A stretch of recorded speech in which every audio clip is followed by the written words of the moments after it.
Morning. Make a motion that we move back into open session. Can I have a second? Second by Mrs. Fishman, I heard first. Any discussion? All those in favor? Thank you. And can I get a motion to accept item D, personnel, instructional and non-instructional? Mr. McCarthy with the motion, Mrs. Sunday with the second. Any discussion on item D? All those in favor? Unanimous. And I will make a motion for item E, the consent agenda. Can I get a second? Second. Second by Mr. Loy. Any discussion on E? The only question I have is on the extracurricular activity memorandum, Tom. I saw that it was only for 1 year. Is there any particular reason why, is this something that's going to get worked into contracts in the future, that I'm getting this percentage for off-season work, or is this just for the coming year?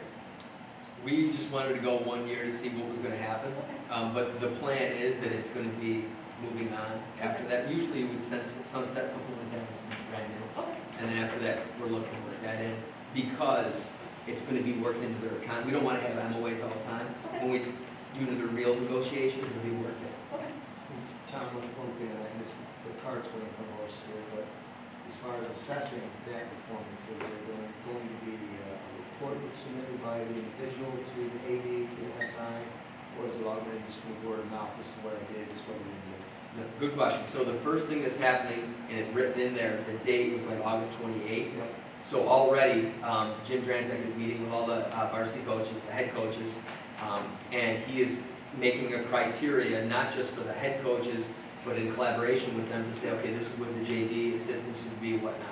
When that is done, it's in the process now, an email is going to go to each of those coaches with a list of what the responsibilities are. Jim will be evaluating them, and you'll see, like in the summer, normally Jim's on his little gator, he's driving around, he's watching all of that. Ron Haldeman will be doing the exact same thing. He's going to have the same meetings, the same emails, so that it's going to be spelled right out. They know that if the person doesn't do what they said they were going to do, then they're not going to get the 15%. Yeah, and that's kind of my point. I mean, we're talking about accountability across the board, all the different things we do, and yet we're going to get tired of getting looked at. But I think that's pivotal here, is you're asked to do something, you got it written on paper, you're going to get paid for it. Let's be legitimate about it. Let's not just check the box and say, yeah, it was done. Let's actually do it and make sure it's getting done. Because ultimately, it's the kids in the end who either get the service or don't get the service. And that's all I'm asking. I think transit will be a pinball one, to be very clear. And he may, I'm just saying, let's make it real. Let's not just check the box and Correct. make it. Absolutely, and the teacher union president liked it too, because she understood, when I said to her, we have auditors, and the auditors want to come in and say, well, what was the criteria that you used and whatnot. So, just a better way to do it. So, was that actually, that's getting added to, that's an agreement with the Central Spirit Teachers Association, but not all of the coaches and everything are Central. Correct, but it's in their contract, so we had to go, it's actually listed in the CSDA contract. All extracurricular coaching is actually listed in there, so we have to go in MOA with them because it's in there. But correct, How do you some, cover the other people that aren't? same way. Yeah, they're covered by it. They're covered by it? Correct, like the football coach is a special ed teacher at Janesville at WIT, so he's still covered in that, he still has to do all those things. The only reason why it's listed per se as CSDA is because it's actually in the contract. I have to claim I totally missed something. As you know, I generally read things, but I missed the,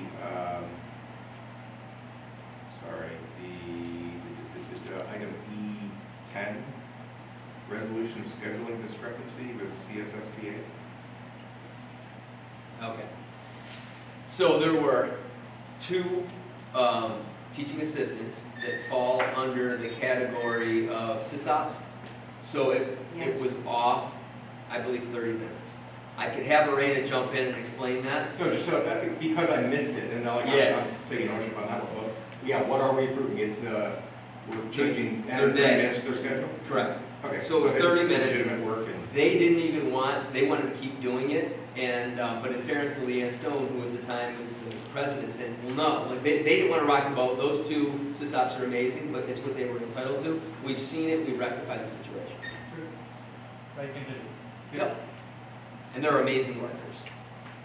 All right, any other discussion on E? All those in favor? So was D for the record. Amazing. Makes sense. Let's not forget Pearl. Let's see, there's no special presentations? I don't get it. That means we move into reports, so I'll open it up to the board for anything, topics or discussion you want to bring up. Assuming that Tom's going to talk about school reopening and all the details on that in his superintendent's report. Yep. Anything else you want to bring up? Yep, I would just like to say how thankful I am that we're all in person. It's really nice to see everybody. Agreed. You know, I know it's, Maybe Hard next to time see it's a this little year, but- cooler, but. other than I that, was gonna say outside. it's really nice to see everybody. Agreed. Okay. No, not yet. Ms. Fishman, anything for you? I did, but I can't remember what it was. I'll think of it. All right. I don't have anything because we're going to discuss what I would have brought up later. So, except simply offer kudos to Kristen Enright and everyone that was involved in graduation. Everyone agrees, less than ideal situation, but I would argue there's not a school that did it better. I think it was phenomenal. All my relatives, and when I say relatives and friends, raved about it, loved it, thought it was meaningful. Kids had a blast, they thought it was great, so, Tons of positive. yeah, great job. Yeah, Everyone. and again, you hit the nail on the head, that's Kristen Enright, that's Connie Galvan working closely with her, that's Soluri, O'Malley, David Villeneuve. They did a phenomenal job, they really did. And special thanks to all the parents that provided snacks and drinks for the Yeah. parents, Jordan. or staff and everyone that was sitting there all day. Great job. And with that, The only complaint I have is listening to pomp and circumstance For 9 hours. you, 9 hours. Steve's got it as his ringtone now. So. Yeah, My neighbors were loving it. They could tell every time. That's And Aaron Phillips was singing it, it's a small world, Oh my gosh, Sings. it's painful. I was hearing it Real in my good. sleep. Oh, don't touch it. You ready for me? No, no way. Tom may have clarified this for the record, I guess. Tom may have clarified this already about the milk and the milk catastrophe that happened over in town. Let me clarify something there for the public. When we had, 4,000 gallons donated and being distributed over at the middle school, at one point, I opted to try to transfer a pallet, there's going to be 2 pallets at one point, from that school to the high school, so we put them into storage and then it would get redistributed. And everything went very smoothly until we got to the transition of 11 and 12, right? Yeah, let me talk.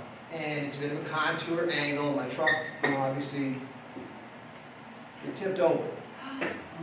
So we lost, I don't know, maybe 40 half gallons. Not even, it's like 20. But there was a big to-do, somebody thought we were dumping milk in Central Square to get rid of it because we couldn't give it away. I just want to be on the record. That was nowhere near what happened. My truck could have taken a hell of a hit. Fortunately, it didn't. So we were trying to do the right thing, trying to get the milk to where it was supposed to be so that Tom could use it, Dave could use it moving forward. And in all honesty, I'd do it again. We have another opportunity coming up on the 23rd. And we may be in that again. So if you see more milk getting spilled in town, and a white truck involved, it's probably not on purpose. But the cotton-related incident was possibly the only thing missing from 2020, so I'm glad we rounded it up. No, and I want to thank Mike for that. He was there pretty much the entire day, delivering milk to VFW. You went to Constantia as well. Yep. Any place that needed it. The Brewerton Methodist Church, where they have a lot of our kids there. So that was great. So you bring up a good point, prompted me to think about it. The Cafe Park, I know, just as one example, I know they're doing food giveaways during the weekend, so I'm just wondering, is there something we can do on our website? Because now that our food distribution Yes. changes, that we can make sure that. Well, we're supposed to, so if we're a school district that doesn't have the CEP there, the summer feeding program, we have to list like I already have, but I'm gonna do it again once we're not doing our Tuesdays. It's gonna list the food banks, but can you send me that information? That's what, they did it today, Okay, and I'll add that to it. Mondays. July 23rd, as Mr. Lawyer just said, we're gonna have another American Dairy Association Northeast is gonna be given 2,000 gallons of whole milk and 400 boxes of produce and 400 boxes of dairy products. Yep, that's gonna be from 12 o'clock to 3:30, and we already have, I put something out, we have 15 volunteers from our district that wanna come there to help as well. All right, superintendent report. Let's just quickly talk about the fall. So originally, school districts were going to be given information in June and have parameters and guidelines of what the plans need to look like. That never happened. So as a result of that, there's no way that our plans are going to be due in on the original July 15th because we were given no parameters. So I had a reporter from, the Post-Standard, Citrus.com, contact me today. When I was explaining all of this, I think this person understood the situation predicament that we're in. So the governor has not come out and said, okay, this is what it will look like, which is kind of odd because he's had very clear metrics that are used to determine each of the phases. And the state has school districts that are in different phases. They won't always have to be lockstep.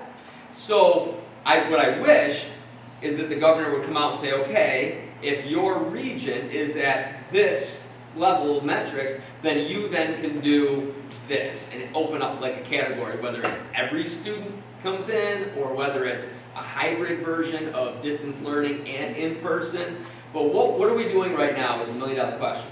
So we're in the process right now. The administrators have already been talking about this. It's part of our cabinet meetings regularly, but the principals have been talking about this. I've been talking with Lynn Dowler and the CSTA leadership with this. We're in the process now of creating committees to be able to look at the 9 categories that the Regional Reopening Task Force has identified. I don't need to get into all of them, but special education is a big one, busing is a big one, teaching and learning, that's going to be distance learning, it's remote, and then personnel, and there are other ones. The big things that we're looking to do is we just recently put out a parent survey regarding the feedback for distance learning. We've had almost 700 responses already from parents. Some are amazing, saying, wow, you guys turned on a dime. March 13 hit, March 16, distance learning, that was amazing. But in any organization or any school district, it's not always the same for everybody. So some parents had an amazing experience because the teachers were really up to speed on technology. Remember, we've been using one-to-one for Chromebooks for 3 years. Teachers have used, like we talked a little about the weather, Google Classroom, some have used Schoology. But what we've really come to understanding is we have to really limit the number of platforms because it's too much. What we're starting to see right now from parents is that it's impossible. They're pulling their hair out trying to learn all these different platforms and all these apps. They could have three or four children, and they could have 8 different apps and 10 different apps, 3 different platforms. So we're trying to mainstream it. Now again, that's going to upset some teachers and make some teachers extremely happy because maybe they like certain things in a platform. The overall consistent message that we're getting from parents right now is we did a really good job posting assignments, but we needed to have a better platform to actually deliver instruction. Nobody wants to have to be distance learning. I'll be the first to say in the fall, we would love everyone to be able to be back in. With that being said, we've already had equal amount of parents on either side. Some saying, there's no way I'm going to send my kid back in unless there's a vaccine. And then other ones are saying, I'm dropping my kid off in September to figure it out. So we're trying to figure all of this out. And they're serious. Dead serious. They are. Yeah. They're serious. So there's They're not bad parents either. so there's different scenarios. Other districts are saying, okay, if we do elementary, then we just kind of talked about this before the meeting started, but I want this to be on the record. So some reporters were like, oh no, Mr. Calabufo, can't we just have all elementary kids full on, and then it won't be such of a daycare issue, supervision for parents. The only problem with that is the governor was very clear with, you know, there's gonna be restrictions. He hasn't said 10 kids in a classroom, or 12 kids, but it's not gonna be 25. So some people were saying, well, Tom, why don't you utilize the middle school and the high school, have those kids do distance learning, spread the elementary kids out. We can't magically, you know, create, nor can we afford to hire another 150, 175 teachers to be able to do that all at the same time. So we're looking at different scenarios. We're excited to see what this committee is talking about. Some people have mentioned what if there's an A day and a B day across the board for all grade levels. A day, you got Mrs. Smith's third grade class, half the class would be there on A day. The B kids would be at home working on something that would then be assessed and gone over by the teacher on a B day. And then on Wednesday could be like complete clean day, sanitizing, because I'm assuming there's going to be massive restrictions on what schools have to do with the timeline of cleaning of buses, just full cleans. And then Thursday you repeat it. So there would technically be like 2 home distance learning days and then 2 in-school days. Now again, these are just scenarios. I don't want to look at this like, oh, they already have their plan. Why are we doing the committees? These are just ideas. Because at the end of the day, the governor's going to come out and say, here are the parameters, and what I'm hoping he doesn't do is says, if you can't do all of these, well, then you're just going to have to do full-on distance learning. Because we have 200 square miles in our district, we have 100 buses. If we had to go, what I'm hearing rumors, 1 kid in a seat, the next 3 seats have to be empty. We would need a lot more bus drivers, hundreds more bus drivers. Our bus runs would start at 3 in the morning and go until 11 o'clock at night. So the problem is we have gotten nothing from the governor of state ed and say, here are the parameters. So they're saying that possibly next week, but remember, with the budget, they said we were going to get our numbers in May. That never happened. They said we'd get those numbers in June of what the state aid reduction, that hasn't happened. We're now creeping up halfway through July. We haven't had that yet either. So what we're doing as a district, and I want this to be for the record, is we are looking at every possible scenario. So if something were to happen, okay, this is the restrictions, this is how we can do it. No matter what, if there's any distance learning we want to improve. I know a lot of teachers that have said to me they live in other districts. By far, we were 100% better than the districts that their kids lived in, where it was just assignments were posted by grade level. There was no differentiating. Kids were either super bored or super overwhelmed, and parents were feeling frustrated that they had to learn all of these, different things. So we're looking at all of the feedback. I spend probably 2 hours at night, and I know Connie is looking at these, Aaron's looking at these, Dr. Collins looking at these, Rain is looking at these. All of the different, I don't want to say critiques, because some are really positive, but parents, there are themes. I want to be able to put those into categories and then share them with the board. So you're going to see the teacher themes, and then you're going to see the parent themes. Some of the teacher ones right now are more of the platforms that they feel near to because they like it. I don't blame them for that. But at the end of the day, we have to limit the amount of things that parents would have to learn. But we're all working our tails off. To date, what's the best estimate of the budget impact of what's happened so far? And there's a follow-up, so whatever, it doesn't tell the whole story, right, what it is today. So now, are you saying what our carryover is, or are you saying, Yeah. what? Okay. I would have Maureen, why don't you jump in? I don't want to be off on the numbers. Did you hear what he said? What's the kind of carryover? We're not even close to the year end, obviously. It's only 7 days into July. We haven't even got the bank statements yet. But we definitely saved more money than it cost us. We spent more on some extra personnel hours. Obviously, the voting was expensive.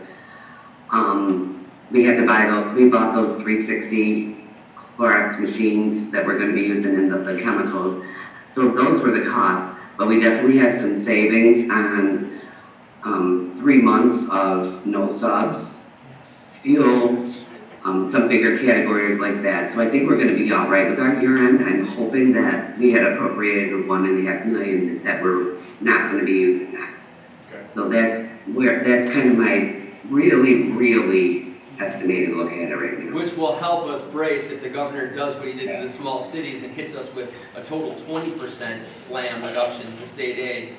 That could be another $4 or $5 million that we'd have to come up with. And I will say too, you guys, I know the board probably heard it, but, my recommendation, if we have that, is that we're gonna leave unappropriated fund balance, even if we go over the 4%, to, use it into next year against whatever state aid they take away from us. And that's what the other superintendents are doing. I support that every year regardless of Yep. conditions. Exactly, I know, yeah. Well, and I just want to say this quickly because I had some great conversations, hundreds of conversations with parents and voters that really understood when they were saying, how come all, these other districts weren't putting out the increase that we had put out? And what I came back with to say is, when you look at our fund balance and our reserves, is what I want to say, we were, what, Maureen, 12 million? And they had between 16 and 20 million, and they're a fraction of our size. So we don't carry that much. We have enough just in case horrible things happen, but we don't carry over. In those other districts, they get dinged by their auditors. They do. But we are compliant, and sometimes being compliant with that puts us in a spot. Well, Tom, here's what I'll give you, just food for thought and consideration. Because what I do every day, there's a million ideas out there until you attach a price tag to it, and then you can't do it. So really, you can float a lot of different scenarios, but at the end of the day, it has to be within budget. And you can come up with the greatest ideas, but if you can't pay for them, you're not going to be able to do them. I mean, to the point where we were going to clean everybody's, you're talking 450 leases and almost 200 federal buildings. We're going to clean everybody's space before they come in, until they got the price tag. And then you know what we said? No, we're not doing that. So it's not that important. So at the end of the day, we can only do what we can do. So as you float out a gazillion ideas and a gazillion scenarios, at the end of the day, I know I have found within the federal buildings some judicial proceedings and juries getting selected. This is all new over the last 2 weeks.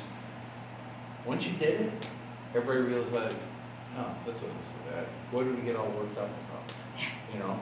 And I would suggest to anybody, look at Ron Senator Paul's questions to Dr. Fauci. Okay? Watch what he has to say about kids, COVID, and transmission of kids throughout the world and the statistics on it. Kids don't transmit it. Okay? And I understand we're up against the government. And it's a whole nother 10-hour conversation. But at the end of the day, you can only do what you're budgeted to do. So you can't hire 150 more teachers. We can't build 5 more buildings. We can't buy 300 more buses.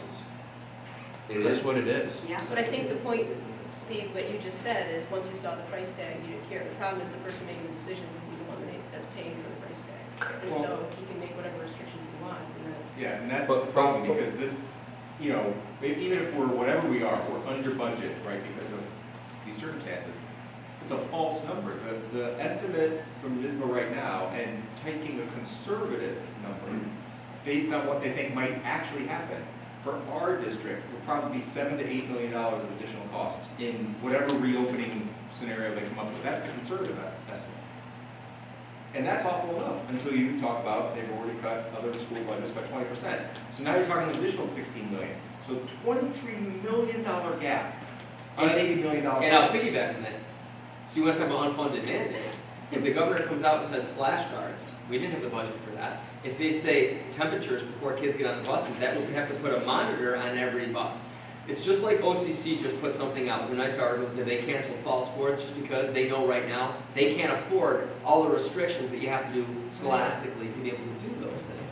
So as we get more, I'm just hoping he gives us something. We don't go into August having like all these scenarios ready to go, because then parents get frustrated and they think it's the school. Right. It's the second week of July, so what I'm saying is that I don't think you need 30 different scenarios, because ultimately, at the end of the day, well, let's do this. If you don't have the fundamentals of looking at the price tag of that, it's just a wishful wish. And this is going to cost money. I mean, we're down to wiping stuff. Where now it's called the Ghostbuster Pack. this thing fogs stuff. Yeah. Right. You can do this room in about 15 seconds. But it's like what we talked about But earlier. it's not on hard surfaces. But it comes down to It's trust not- too, and communication. So we just have to be able to be transparent with the parents and community members to say the why. And we're good. I would ask all the board members to do our part, but then you also with nice cost. Council of School Superintendents, School Board Association of New York, Central New York, whatever. They are abjectly failing in their role Oh, in this entire thing. There is no call to the governor to let districts, Make your own decision. superintendents lead. And like, so I would love it if they would at least come out with that, because granted, we can't control what he's gonna do with the budget and everything else. We put a heck of a lot of pressure on, hey, all we're asking for is let this local school district make some decisions. And don't let them do this stupid thing to Steve's point about it being all about safety. It's not, because if it were, you'd be saying a lot of different things than you want. Right, right. This is a goddamn scam, is what it is. It's a scam. The day after the election, you won't hear a goddamn word about COVID. You won't hear a word about it. It fell off the track when the protests started. You didn't hear a word about COVID. Yep. Fell off the track. This is a goddamn scam. Period. There's no, the deaths are down, there's spikes in numbers. Where's all the spikes from the protesters? They're not there. Right. They're not there. That Fauci should have been fired 8 weeks ago. That has nothing to do with this fight. They gotta get kids back in school, period, end of state. They gotta get kids back in school. And our school board should be yelling at the top of their lungs that. And everything I read in that damn article they sent out, it's like, well, you know, no, they gotta get kids back in school. Right. The Association of Pediatrics said it, at all costs. Get them back in school. And you gotta weigh both. So it's like, I can't tell you how many times Connie's been on the phone with parents where there's either mental illness or extreme depression. What people are forgetting is Oswego, New York, leads the entire state in suicide. So yes, we get the fact that, you know, it hits the elderly communities or people that are susceptible, but we also have to look at the other side of that as well. By having these kids all at home, the downside of that are really bad things that are happening. Huge. Correct. I'm thankful that we've collected the data that we have, because we'll be able to measure this, the effect, because we've got the numbers now. And we'll be able to see whether it stayed the same, whether it went down. I mean, my gut tells me that they're gonna go down big time. What's our reading scores gonna be? We know what it was, Absolutely. but we'll know now. And I just can't, it is unbelievable that a district of this size, that we don't have the ability to plan for the second week in September. It's unbelievable. Your comment about the whole hard surface, CDC comes out and says it's on hard surface. It is not on hard surfaces. No. That was right from the beginning. Well, They didn't know that. well, in the beginning, they were saying, wipe your groceries off, take them in, wipe Absolutely. your neck, all that crap. These And damn then- masks are a scam. They're a scam. Oh, Anything else? yes. Graduation, I wanted to say, we already did. Great job to Kristen Enright and her team. That was amazing. It was long. Thanks for all the board members that were there. Some of you stayed the entire time, but it was 9 hours. And that was great. We have a COVID screening form right now that is online, that anybody coming into our building, staff members, have to fill it out. It talks about, you know, have you had a fever, like do you have a fever, and then it lists other different symptoms, but that are not normal. So if someone normally has allergies and they normally have all of this stuff, okay. But the fever, obviously, it's nothing new. If somebody has a fever, they shouldn't come to work anyway if they have a fever, right? So we're in compliance. Again, we didn't just make that up and say, hey, let's do this. We have to have that form. Playgrounds, again, I have to do what the governor says to do. In the health department has still said we have to keep our playgrounds closed. Even though they say ultraviolet outside kills it all, we have people from health department, people from the governor's office that seem that they are checking on stuff, like when they shut down, which I can't even remember now, one of the school districts locally was not in our county, but their graduation was, New Hartford's had twice. So we're basically having to comply with that. I have to go out probably twice, 3 times a week to tell the kids you can't have full-on soccer, like pickup games, banging into each other on our stadium. Whether, whatever I think, I put that aside and I say, okay, this is what we have to follow or we're gonna get in trouble as a district. So I'll continue, and the people are always good when I have the conversation. That's pretty much it. Those are the things that I wanted to bring up. The biggest thing is obviously what the fall is gonna look like. If we were to get something tomorrow, obviously I would share that out with the entire community and the staff and say, here are at least the guidelines, so people know what we're dealing with. That concludes my report. Just one follow-up question. Is there a date, because the one complaint, and it's not a complaint necessarily against the district, but the struggle with it is there a date by which if the governor and his majesty doesn't give clear guidance, that they will cancel, for instance, summer/fall sports or whatever it is? Because all families are struggling right now with this, it's like day by day. Do we do this? Do we do this? No, something might start up.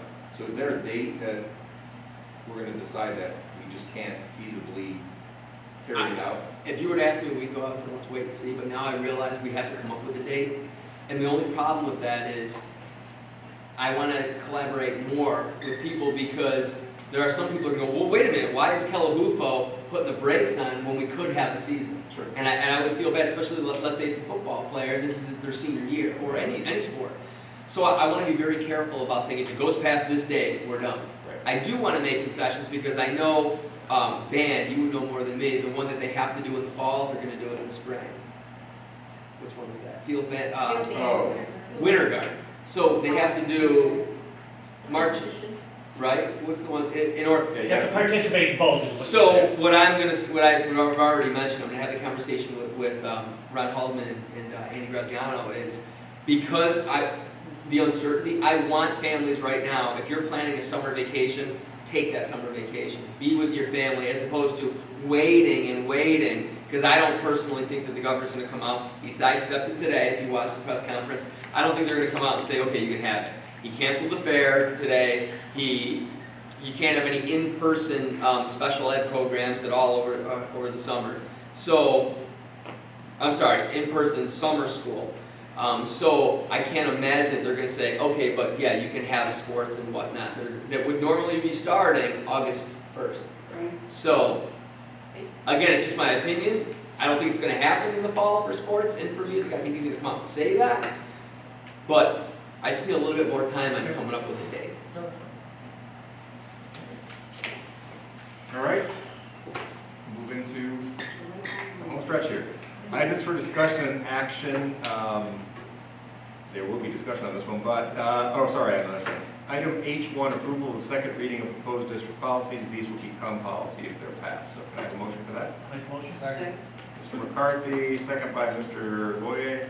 Any discussion on district policies? Visual approval. All those in favor?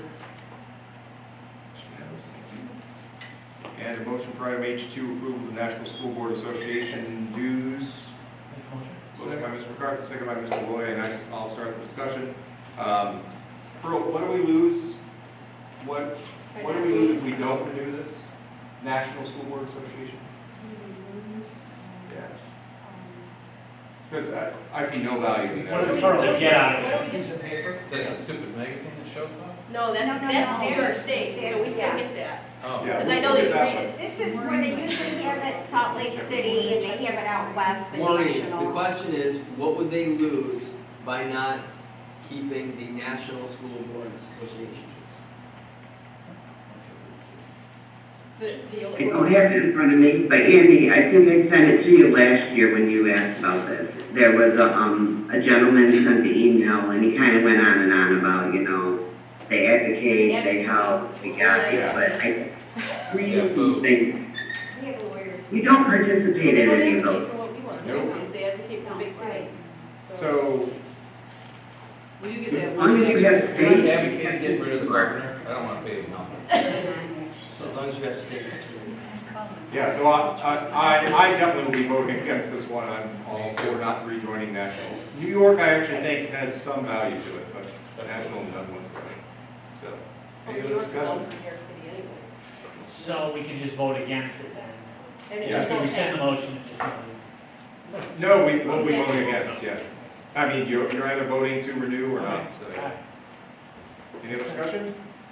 All right, all those in favor of renewing National School Board Association? All those against? That's gotta be in first. Unanimous against, Pearl. So, Make sure you get it on the right And- line. Wait, is there a meeting in town next Wednesday? Yeah, but I will send a letter to them with our, like, not paying the bill there. Just a thought before we close up, is it possible to leave these set up for the next couple meetings when nobody's gonna be in here? Rather than having somebody do the work of tearing down and putting I don't back see up. why we can't do that. Yeah, yeah. right? I mean, it's not used for anything else. Push for 12 hours at a time. Well, the only thing is, we Then can you don't very even well have be to back with sanitize. air conditioning up there. If we are back with air conditioning, then we'll have it up there. If not, we'll keep it. Right, yeah. Makes sense. But then you don't even have to sanitize because No, So- Yes, and next, Self-sanitize. next Monday is a Zoom meeting only, it's 12 hours. right? So everyone knows that. Next meeting is a Zoom meeting only because it's It's the emergency one about the abatement of Miller Hawk. There's no So it's a- personnel on it. no point in everyone driving into work. And then July 20th, will it be just like this then, we're gonna Zoom with the audience? I would Yeah, recommend- until Bethany gives us different guidance. I mean, at this point, I think if someone were to show up, we can't keep them out as long as Is it possible to do the 20th as a Zoom meeting? we are not allowed to do, Or once you're allowed to go in person? Okay. yeah, and we'll verify that But with can Bethany. you, but- can No, you attend no, by Zoom? Because if you. Oh, no, No, we can have it just straight up Zoom anytime we want to. Is that what your question was? Yeah, Yeah. You're, that's a relatively quick meeting, isn't it? Is why- No, the 13th is the the. 13th is a super So quick. is the 20th. but it's not about, the problem is, we'll double check this with Bethany, is that the governor's executive order that allowed us to do non-public meetings has expired. And technically, a Zoom meeting, us participating is one thing, not allowing the public to be here or at locations, that's what is no longer covered. So for instance, when I would travel and I was in a hotel, I had to publicize that lobby in case someone wanted to come. And Tim, for instance, if you're at home, that's not a public location, it's a private, it's stupid, I get it. So even if everybody, even us, even we were just doing Zoom, okay. Yeah, All right. and again, I'm fine with it. Okay. No. Because other districts, Flaunting to the governor. other districts are Post just it, doing is Zoom. a Zoom meeting, if we wanted to do a Zoom meeting, is it okay? Yeah, but it's gotta be in a public place is what you said. Oh, I think we're the first in the county that's actually doing this right now, staying 6 feet apart and whatnot. Well, I know City did an in-person meeting. They did? Yeah, Oh, okay.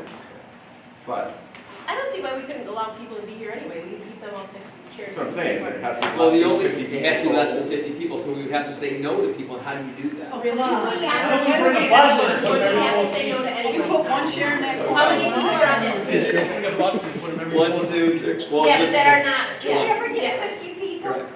All right, I will make a motion Only to when adjourn we're tonight's closing meeting. Can I have a Second. second? Second by Mrs. Nickerson. She beat you all. Any discussion? All those in favor? Thank you all for participating. Have a great night. Sure.